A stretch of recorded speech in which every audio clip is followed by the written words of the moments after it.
Amazing maths with Dinesh में मैं दिनेश शर्मा आप सभी का स्वागत करता हूं। और आज की इस वीडियो में हम क्या पढ़ेंगे?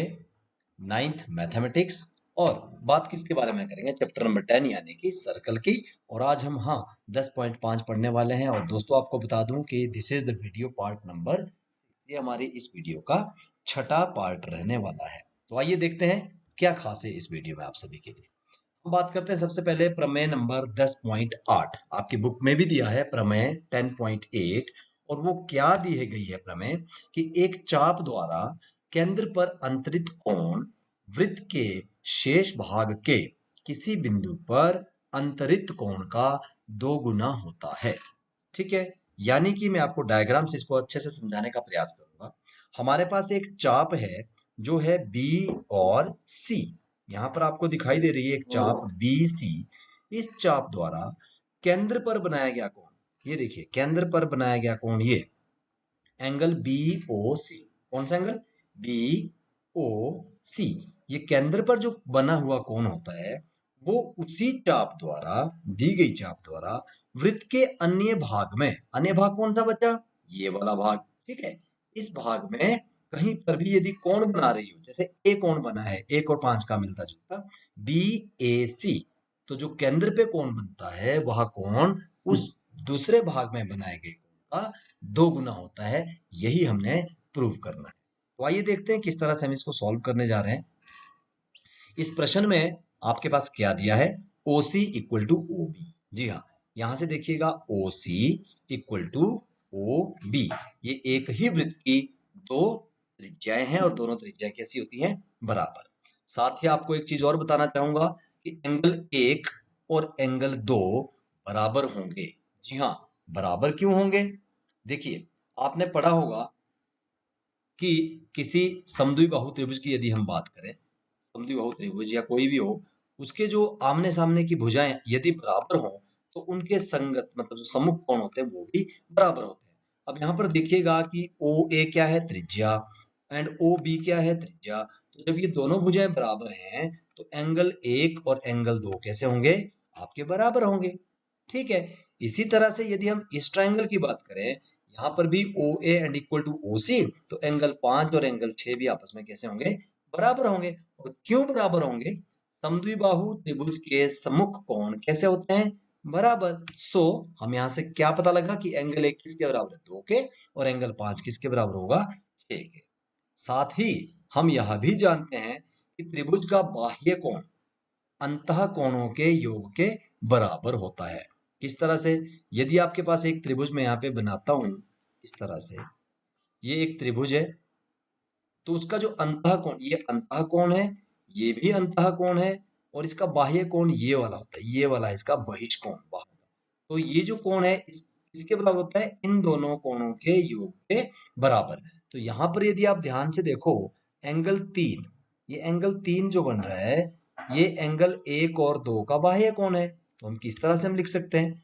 एंगल 3 बराबर है एंगल 1 जमा एंगल 2। और यदि हम इस ट्राइंगल की बात करें तो इस ट्राइंगल में एंगल 5 और एंगल 6 अंतः कोण है और 4 कैसा कोण है? बाह्य कोण। जी हाँ, तो हम ऐसा भी लिख सकते हैं कि एंगल 4, ये देखिए एंगल 4 बराबर है एंगल 5 जमा एंगल 6। अभी हमने केवल इनके नाम लिखे हैं, समझेंगे कैसे? आइए देखते हैं। दूसरी पिक्चर में आपके पास वही आकृति हमने दिखा दी समीकरण 1 और 2 से। जो आपने समीकरण 1 देखा और समीकरण 2 देखे थे, उससे आपको क्या पता चलता है? जो एंगल 3 और 4, एंगल 3 जमा 4, हमने इन दोनों को प्लस किया। 3 जमा 4 को, एंगल 3 और एंगल 4 को हमने क्या किया? एंगल 1 व 2 से उन दोनों को आप यहाँ लिख सकते हो जमा करने पर। समीकरण 1 और 2 को क्या करने पर? जी हाँ, जमा करने पर हमने इन दोनों को जमा किया, प्लस किया, और प्लस करके हमारे पास क्या यहाँ पर आता है? देखो 3 जमा 4 बराबर है, जो इसकी राइट हैंड साइड थी 3 किसके बराबर था? 1 जमा 2 के।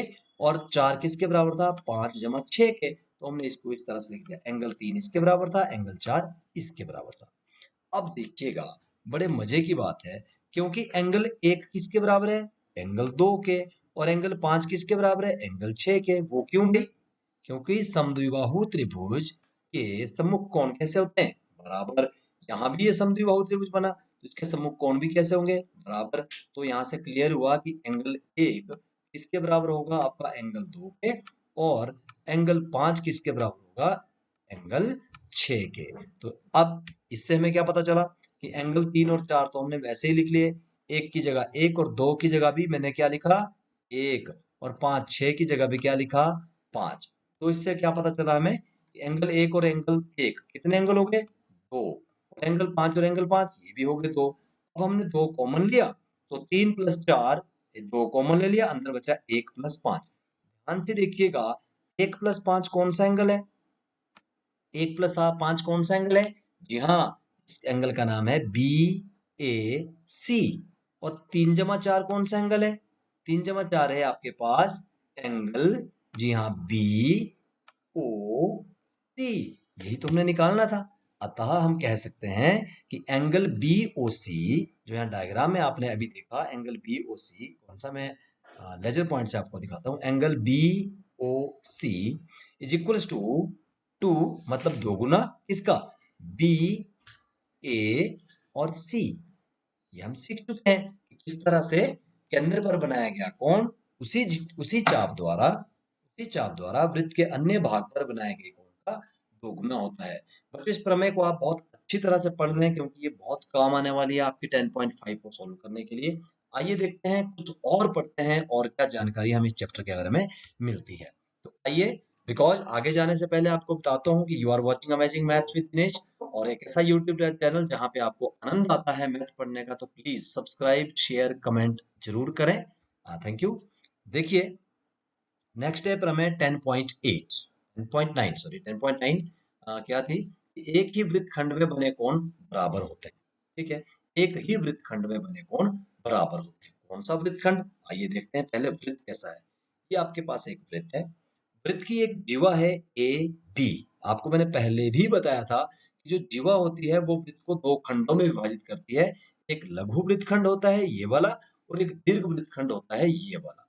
तो एक ही वृत्तखंड में, चाहे वो छोटी साइड, जो छोटा आपका लघु वृत्तखंड है उधर, या दीर्घ वृत्तखंड है उधर, जितने भी कोण बने होते हैं उस जीवा द्वारा, वो सभी कोण बराबर होते हैं। अतः जीवा AB वृत्त को 2 खंडों में विभाजित कर रही है। जी हाँ, एक दीर्घ वृत्तखंड और एक लघु वृत्तखंड। अब इस प्रमेय के अनुसार, ये प्रमेय क्या कहती है कि यदि AB द्वारा इस वृत्तखंड में 1 2 3 4 5 अनगिनत जितने भी कोण बनाए जाते हैं, वो सभी के सभी कैसे होंगे? बराबर। यहाँ पर आपको 3 एंगल बताए गए हैं। मैं आपको एक और एंगल बताता हूँ कि यदि A से एक एंगल यहाँ को और B से यहाँ मिला दिया जाए, वो भी बराबर होगा। एक एंगल यहाँ, एक एंगल यहाँ, ये भी बराबर होंगे।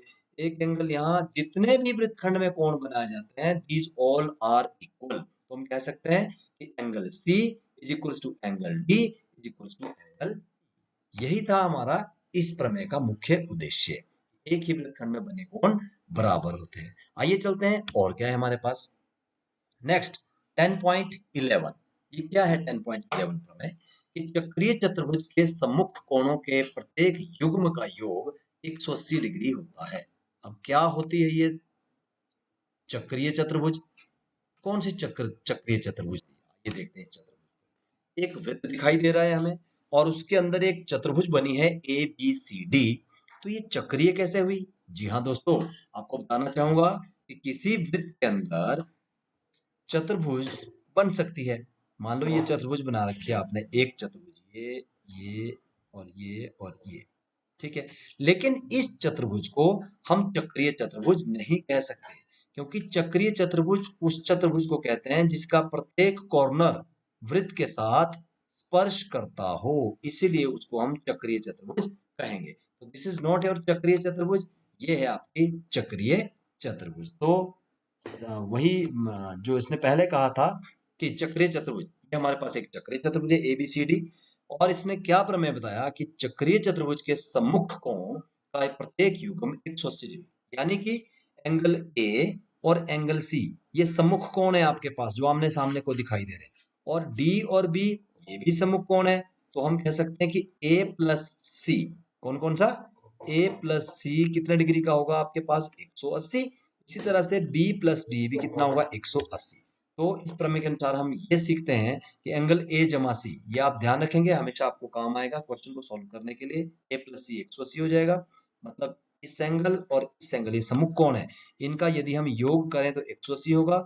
और यदि हम एंगल बी और एंगल डी को प्लस करें तो उनका प्लस भी कितना आएगा, 180। नेक्स्ट क्या है आपके लिए, 10.12। जी हाँ, प्रमेय 10.1 और 2। ये क्या प्रमेय है कि यदि किसी चतुर्भुज के सम्मुख कोणों के एक युग्म का योग 180 हो तो वह चतुर्भुज चक्रीय होता है। अरे ये तो वही क्वेश्चन आ गया, घुमा फिरा के इसको पूछ लिया। इसको हम बोलते हैं कई बार विलोम प्रमेय। मतलब 10 जो 11 था, ये उसकी विलोम है। उसमें कहा था कि यदि एक चक्रीय चतुर्भुज है तो उसके सम्मुख कोणों का योग 180 होता है। और इसने कहा कि यदि किसी वृत्त के अंदर आमने सामने के कोणों का योग 180 हो तो वो चतुर्भुज चक्रीय होता है। ये हमने प्रूव करना है। लाइक दिस सेम डायग्राम यहाँ पर बनेगा, लेकिन ये कंडीशन क्या यहाँ पर आएगी, इस प्रमेय के अनुसार, ये इसका विलोम है। इस प्रमेय के अनुसार यदि angle A plus angle C 180 है, angle A plus angle C कौन कौन सा, एंगल ए और एंगल सी यदि 180 है, जी हाँ, और angle B plus angle D सम्मुख कोण ये भी 180 है, तो हमें क्या पता चला, तो यह पता चला कि चतुर्भुज ए बी सी डी एक चक्रीय चतुर्भुज होगी। जी हाँ, हमने 3-4 प्रमेय आज सीखी, बहुत अच्छा सीखा। आइए देखते हैं नेक्स्ट क्या है हमारे पास। अरे वाह, अब तो होम असाइनमेंट, इसका मतलब आज की वीडियो समाप्त हो गई। शुक्रिया। होम असाइनमेंट में हम बात करते हैं प्रश्नावली 10.5 की, और उसमें पहला प्रश्न हम लेंगे जो आपकी बुक का पहला ही प्रश्न है। आप इसको खुद सॉल्व कर सकते हो क्योंकि मैंने आपको पहली प्रमेय जो आज समझाई उसी के ऊपर प्रश्न आधारित है। क्या कहता है प्रश्न, दी गई आकृति में केंद्र O वाले वृत्त पर 3 बिंदु A, B तथा C इस प्रकार हैं, किस प्रकार है कि BOC, एंगल BOC 30 डिग्री का है और एंगल AOB 60 डिग्री का है। तो यदि चाप ABC, ये चाप है ABC, चाप ABC के अतिरिक्त बिंदु B पर एक बिंदु है जिसको मिलाया गया है, तो आपने ADC ज्ञात करना है, यानी कि एंगल D ज्ञात करना है। तो प्रमेय नंबर 1 में क्या था कि यदि किसी चाप द्वारा वृत्त के केंद्र पर बनाया गया कोण, ये केंद्र पर बना है कोण 60 + 30 90, उसी चाप द्वारा वृत्त के अन्य भाग में बनाए गए कोण का दोगुना होता है। जी हाँ, यदि ये एंगल x का है तो अंदर 2x होगा। अब इसका उल्टा करेंगे, यदि ये 90 का है दुगना, तो बताओ इसका हाफ यहाँ पर कितने डिग्री का होगा। This is a hint for you, आप इसको सॉल्व कीजिएगा अच्छे से, और हाँ, मुझे कमेंट करके जरूर बताएं कि ये कितने डिग्री का एंगल आपका आया। नेक्स्ट क्वेश्चन एक और देख लेते हैं। ये और आकृति एक आपके सामने नजर आ रही है, यहाँ पे शायद आपको आधी तो नहीं दिखाई दे रही है। ए बी सी, यहाँ पर ए, ये जो भुजा है यहाँ पर ए बी एक जीवा है। किस तरह से मैं आपको बता देता हूँ, मुझे लग रहा है यहाँ पे स्क्रीन कट रही है आपकी। ये इस तरह से है बेटा, लाइक ये एक जीवा है ए बी, और इस क्या कहा गया इस प्रश्न में, यदि किसी वृत्त की एक जीवा की लंबाई, जी हाँ, एक जीवा की लंबाई उसकी त्रिज्या के बराबर है। मान लो एक त्रिज्या, मैं यहाँ पर एक वृत्त आपको ड्रॉ करके बताता हूँ। मान लो ये एक वृत्त है और इसकी जो त्रिज्या है ये इसकी त्रिज्या है, ठीक है। इस त्रिज्या के बराबर ही इसकी एक जीवा है। मान लो ये जीवा इस त्रिज्या के बराबर है, ठीक है। तो एक हमने दूसरी त्रिज्या यहाँ से खींची। मुझे बताओ ये वाली भुजा इसके बराबर है, तो निश्चित तौर पे ये वाली भुजा भी इसके बराबर हुई। तीनों भुजाएं बराबर है, और तीनों भुजाएं जब बराबर होती है तो उनका प्रत्येक कोण कितने डिग्री का होता है, 60 का। जी हाँ, यहाँ पर कितने डिग्री का कोण बनेगा, 60 का। तो आपको याद आया कि इस चाप द्वारा केंद्र पर बनाया गया कोण 60 का है, तो इसी चाप द्वारा वृत्त के अन्य भाग में बनाए गए कोण का दुगना होता है, तो ये वाला एंगल कितना होगा, 30, बिल्कुल। और यदि हम लघु चाप की बात करें, मान लो ये आपकी त्रिज्या है, ठीक है, और इसके द्वारा यहाँ पर लघु वृत्तखंड में चाप बनाई जा रही है यहाँ पर, और ये आपकी त्रिज्या थी, यहाँ पर त्रिज्या कितनी है बराबर, ये त्रिज्या और ये जीवा। तो बताओ यदि केंद्र पर 60 डिग्री का कोण बन रहा है तो उसी जीवा द्वारा वृत्त के अन्य भाग में इधर को या फिर इधर को जितने भी डिग्री का कोण बनेगा वो इसका कितना होगा, हाफ होगा या फिर ज्यादा होगा। ये आप इसको तय करेंगे और इसको सॉल्व करेंगे इस क्वेश्चन को देखकर। Thank you very much. आप इस वीडियो में बने रहें।